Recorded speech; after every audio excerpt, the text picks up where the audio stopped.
Cricket is my passion and I cannot avoid it.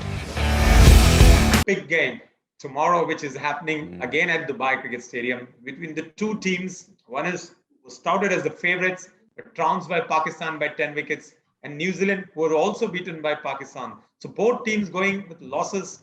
Which team, or rather, how would a team with losses come up in the game, especially India? Yeah, India, I think would have taken it a little bit harder for sure, because they are the favourites. They were the favourites going into the tournament, just with the quality of their world-class players they have got all the way through their team, and also coming off playing in the IPL in the same conditions. So they I think would definitely take it a little bit harder. But the great thing for India, they've had a big break in between the first game. I think it's up to around 7 days between their first and second game. So for them, with having so much cricket on in the lead up to this T20 World Cup, they would have made the most of it, just a little bit of downtime, freshen up, just really look at what went wrong and what they can do to be able to just play a bit better, really, just across the board, whether it's in the field, the batting and bowling. So, and then New Zealand, yes, they got beaten by an informed Pakistan team. For me, India have still got a huge advantage, especially with their batting lineup. The power that they have in the batting lineup from number one all the way, like a long way down. They bat deep down as well. My question marks for India is just their fast bowlers. Bhuvanesh Kumar looks like he's just something slightly off. He's not hitting the crease as hard as he has in the past. So the ball swinging a little bit earlier. He still did a decent job against Pakistan, but it just wasn't the firepower that he's had in the past. Mohammad Shami, he's a good T20 bowler. He's not a great T20 bowler, and he can have a really good day out, but he also can go for a few runs like he did against Pakistan. So for me, the question is going to be whether they bring in Shardul Thakur, because he did very nicely in the UAE leg of the IPL. He's an informed cricketer. He's flying high with confidence with his performances around the Indian team as well. So it'll be interesting to see if they do bring Shardul Thakur in as well. And yeah, so there's a couple of question marks around India's bowling. But saying that as well, New Zealand, their batsmen haven't been absolutely firing either. Martin Guptill's hasn't scored a lot of runs of recent times. Even Kane Williamson, the great Kane Williamson, his T20 cricket over in 2021 hasn't been great either. So I think he's averaging less than 20. So there's definitely a few question marks for New Zealand. So if India are able to bowl better with that brand new ball and in that power play, and not have to go to Jasprit Bumrah, not have to go to Chakravarti to try and get themselves out of trouble or get a wicket like they did against Pakistan, then things will be set up. They'll be able to sort of play their roles a little bit better. So the quick bowlers, India, they need to put their hand up tonight. So say Bhuvaneshwar Kumar to be replaced with Shardul. That's the only change? I'm not saying he replaced. I'm saying that they'll be thinking about it. I'm not exactly sure like which way they wanted to go, because I thought Shardul Thakur would be straight in with the and form. Also handy with the bat. Oh, absolutely. He's got power with the bat, and he's shown that in the Test series against England. He's got some power as well, so he gives India even more batting depth as well. So I'm not exactly sure who he's going to replace, but I was surprised that he didn't come in initially.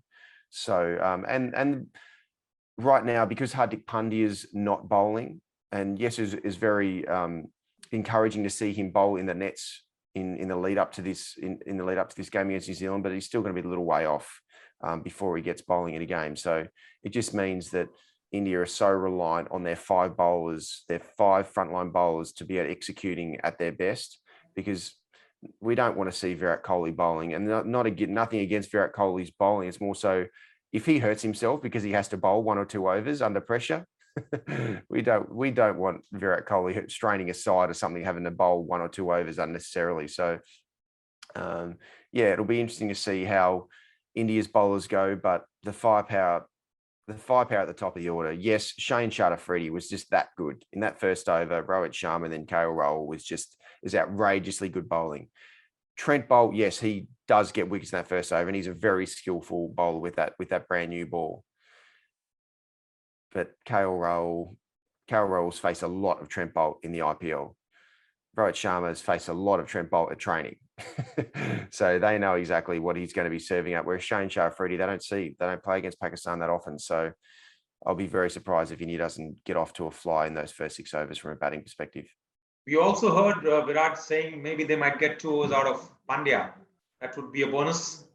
Well, that would be a big bonus. Yes. At the moment, there's a lot of pressure on Hardik Pandya because he is only batting. And he hasn't been batting amazingly well in the last little period. Yes, he's had a lot of success in the last year or two with his batting because he is an incredible power hitter, as good as there is in the game. A finisher in the game, there's not too many that come close to him, but he hasn't been at his best. The variations, the off cutters, the balls into the wicket to Hardik Pandya with his batting at the moment, just exposing his bat swing. You just really trying to hit the ball too hard and not getting the bat through the line of the ball. And because he's not bowling as well, there's even more pressure. And I know how it is when you're only batting, there's a lot more pressure that you're not used to on your batting. And you put all your mental energy and everything, you probably start to overthink it a little bit. So from Hardik Pandya's perspective and India's perspective, if he is able to bowl, that will give him a little bit more, like a few more options from a bowling perspective for Virat, but also will take a little bit more pressure off Hardik with his ability to sort of perform in and around the Indian team. Final question, Shine.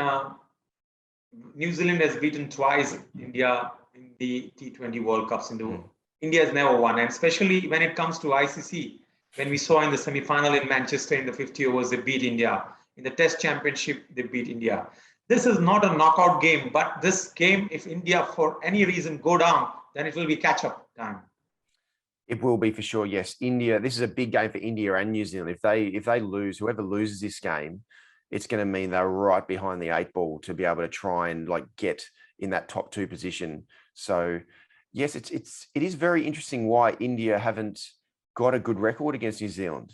They've played them 12 times in ICC events. They only beat them 3 times, which is very interesting considering the strength of Indian cricket over the last 10 years as a starting point. So, but India have played very nicely against New Zealand in the last year. They had a 5-0. They beat them 5-0. They beat them 5-0 in the last time they played them. The Indian batsmen in particular have had a lot of good performances against the New Zealand bowlers. So from India's perspective, yes, that record, they haven't beaten them in a T20 World Cup. They've lost 2 games. New Zealand, that's the beauty of New Zealand. They just know how to step up, especially in the ICC events. It is incredible how they continuously stand up and find a way to win. It's not normally 1 or 2 people just dominating. It's just collectively, they just are able to find ways to be able to win. So that's the reason why this game is going to be such a brilliant game to be able to watch. India have got all the stars, but New Zealand just know how to bring things together to be able to get across the line. So it's going to be a fascinating game, that is for sure. Your verdict? My verdict is India. India have got too many incredible players not to be able to dominate this game, especially with the bat. So, and India's record at chasing as well, if they are able to win the toss and chase, it's not just the statistics that say in Dubai, if you win the toss, you chase, you win most of the games. India's record is outrageous chasing. It's like 87% or 88% chasing in all T20 cricket, which is just, it is outrageous how that's, and that's because of Virat. Virat's the best chase that's ever played. He just doesn't get out. So yeah, it's going to be fascinating. But India, especially if they win the toss, New Zealand are going to know they're going to have their work cut out. All right. So here we have the great Water saying it's going to be India, all guns firing against New Zealand. And if they chase, that should be much more easier. But if they bat first, they still have the firepower. We need to wait and watch. We'll catch up with Watto for the post-match tomorrow. Thank you very much, guys. Thank you, everybody. Thank you, Shane, for your time. And we look forward to meeting you soon. Absolutely, Anis. Great to chat, mate. Take care and have a good game for Australia versus England. And we hope Aussie. Oi. Absolutely. I hope so too. Take care. Bye-bye. Thanks, Anis. Cheers. Bye.